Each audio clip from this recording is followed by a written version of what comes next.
आप केवल अपने बच्चों के ही अभिभावक नहीं हो, हम जो शिक्षक हैं, मैं भी एक शिक्षक हूँ, मैं किसी भी अधिकारी होने से पहले अपने आप को शिक्षक कहने में मुझे ज्यादा गौरव होता है और मैं शिक्षक, हमेशा शिक्षक रहूंगा। तो हम भी आपके बच्चों के समान हैं, आप हमारे भी अभिभावक हैं।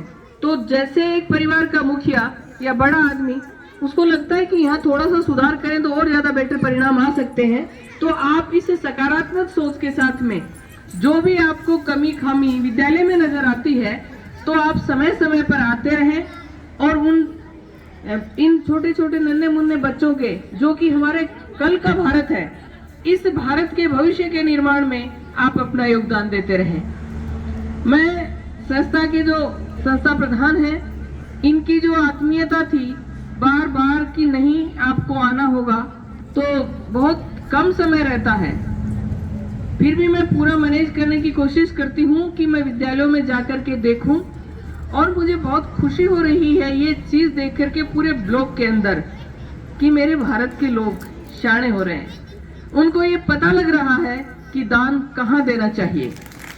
तो अभी विद्यालयों के अंदर जो भामाशाह जितना भी उनके पास है, मुझे पता है कि गांव में टाटा बिरला नहीं रहते, लेकिन उसके बावजूद भी शिक्षा का महत्व हमारे भारत को समझ में आने लगा है।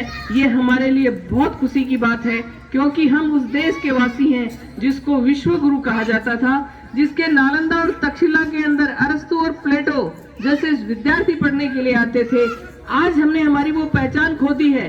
तो आप ग्रामीण लोग अगर इसी तरह से संस्थाओं के प्रति दान देते रहेंगे, तो आप लोगों को पता लगेगा कि वास्तव में ज्ञान से पवित्र इस संसार में कुछ भी नहीं है।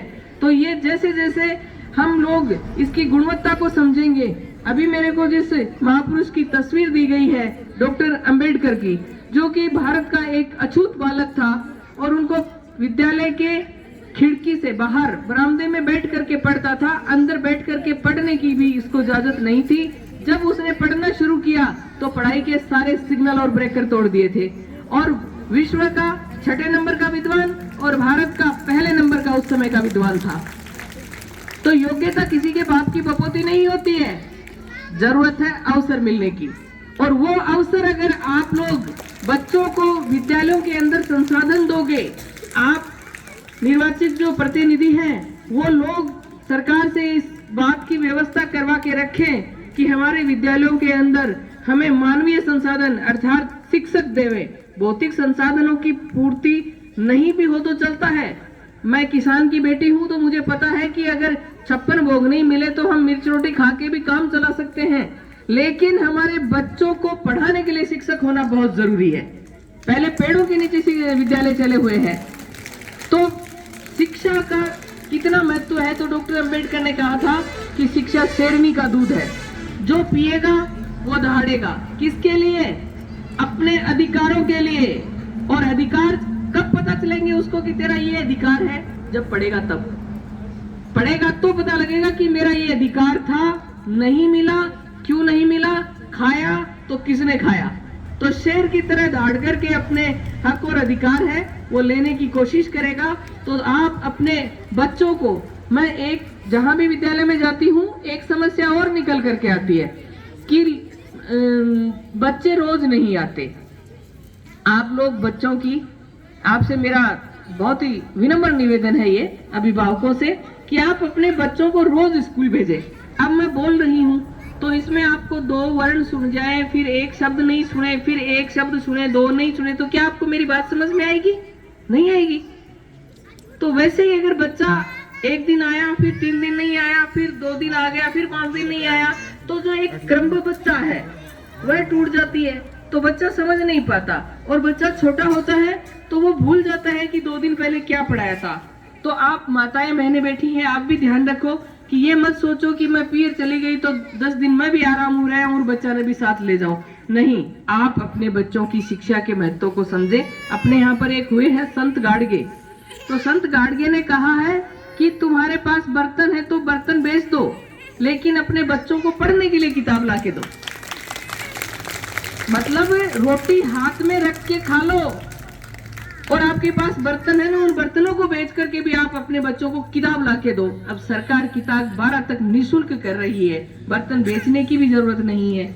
लेकिन उसके बावजूद भी अगर आप लोग बच्चों को पढ़ाने के लिए नहीं भेजते हो तो ये आपकी कमी है, क्योंकि आप लोगों की जैसे तैसे निभ गई और निभ रही है। लेकिन आप अपने इन मासूम बच्चों को कल देखो कि आज किस तरह से व्यक्ति को अपने आप को जीने के लिए कितनी जद्दोजहद करनी पड़ती है। तो ये मासूम अगर नहीं पढ़ेंगे तो ये इस जमाने के साथ कैसे चल पाएंगे, ये चीजें आपको समझनी होंगी। और मेरा भाई एक छोटा साथ में है, बाकी रली को मैं लेके आई। मैंने कहा आज भामाशाहों से जेब खाली कराते हैं स्कूल के लिए, तो मैं इस मंच के माध्यम से ये कहना चाहती हूँ, धारणिया जी भी बैठे हैं, कि इस स्कूल को आप गोद ले लो। आप इस स्कूल को गोद ले लो, क्योंकि एक तो पड़ोसी का बच्चा होता है, उसकी निगरानी रखें कि चलो जोरदार तालियां, समय मिल गया तो निगरानी रख लेते हैं, और नहीं समय होता है तो कोई बात नहीं, वही भी माँ बाप है रख ले होगा, आज मेरे को तब समय नहीं मिला। लेकिन गोद ले लिया तो मेरी जिम्मेदारी हो गई कि अब ये मेरा अपना बच्चा है, इसके भरण पोषण, इसकी सारी खुशी, इसकी उन्नति, इसकी प्रगति, वो सब मेरे से जुड़ी हुई है। और मैं तो ये चाहूंगी कि आप गांव के लोग, गोद लेना एक अलग बात है, लेकिन आप इनको ये गांव को सारे जने चर्चा करके और इनको सुपुर्द कर दो ये स्कूल, कि भाई इसमें चाहे आप धारणिया नाम लिखवा दो, लेकिन हमारा ये विद्यालय ऐसा चमकाओ कि यहाँ पर कलेक्टर निकले, यहाँ पर एसडीएम निकले, यहाँ तहसीलदार निकले, यहाँ लेक्चरर निकले, यहाँ पर थानेदार और आईएएस आईपीएस निकले। ये सारी चीजें तो मैं आप लोगों से एक ये आग्रह करती हूँ कि इतना पैसे वाला आदमी आपके पास बैठा है और आप ले नहीं रहे हो। अब तक तो कह देते इनको कि भाई ये स्कूल भी है, टाटा मोटर्स के साथ साथ ये स्कूल भी आपकी है, इस स्कूल को चमन करो। तो आप एसडीएमसी में प्रस्ताव लो और इनको जिम्मेदार ठहराओ कि ये भाई ये स्कूल आपका है, ये हमारा नहीं है, हम तो यहाँ पर काम करने वाले लोग हैं। मोटे भामाशाहों से जेब खाली कराओ, छोटे छोटे के पास में क्या जाते हो। तो इसीलिए मैं बाकिर भाई को लाई, फिर मैंने कहा भाई आप अपने औरों को भी बुलाओ। तो कंप्यूटर दे रहे जरा जी करना चाहो कि भाई मैं तो कंप्यूटर दे दूं। मैंने कहा नहीं, कंप्यूटर इतने बड़े जो पैसे वाले लोग हो रहे, इसके लिए कंप्यूटर तो हमारे कोई गांव का जो सामान्य आदमी है वह भी देश के है, क्योंकि उनको भी पता लग गया है कि दान देना कहाँ है। इतने दिन तक हमें पता ही नहीं था, हमें जिधर बता दिया गया हम उधर ही दान देते रहे, क्या फायदा हुआ। लेकिन अब हमें ये पता होना चाहिए कि दान देना कहाँ है, और उस दान देने के लिए विद्यालय से बड़ा कोई मंदिर हो ही नहीं सकता जहां आपके बच्चों के भविष्य का निर्माण होता है। तो आप लोगों की इस समझदारी के लिए मैं पूरे नोखा ब्लॉक के जो अभिभावक लोग हैं उन लोगों को मैं सलाम करती हूँ कि आज वो दिल खोल करके विद्यालयों को और जो अभाव है उनकी पूर्ति कर रहे हैं। और अगर ऐसा रहा तो आने वाला समय है वो हमारा होगा। विवेकानंद जी ने भी इस चीज को स्वीकार किया था कि आने वाले समय है उसी ऐसे ही लोगों का होगा जिनको कभी जरूरत की चीजें भी बराबर नहीं मिली थी। इसी मंच और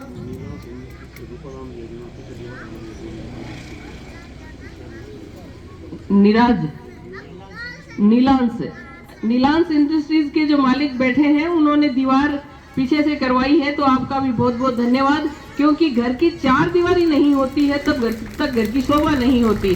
तो आपने 4 दीवारी आपने करवा दी है, और मैं तो आज मेरी तरफ से धारणिया जी के दामन में ये स्कूल पूरी की पूरी डाल के जा रही हूँ, स्टाफ और बच्चों सहित। अब आप इसको संभालें और इसको चमन बनाएं। आगे की जो कार्यवाही होगी वो संस्था प्रधान और सारा स्टाफ और ग्रामीण लोग मिलकर के करें। हमारे अच्छी सकारात्मक सोच के भामाशाह जब हमारे साथ में हैं तो हमें उनका उपयोग लेना चाहिए और सकारात्मकता के साथ उपयोग लेना चाहिए। और मैं पुनः संस्था के संस्था प्रधान और पूरे स्टाफ को साधुवाद देती हूँ कि आप लोगों ने आखिर मुझे यहाँ बुला ही लिया, और बुलाया तो देखो भामाशाह लोग भी आए और हमारे विद्यालय को कुछ मिला। इसी के साथ जय भारत, जय संविधान।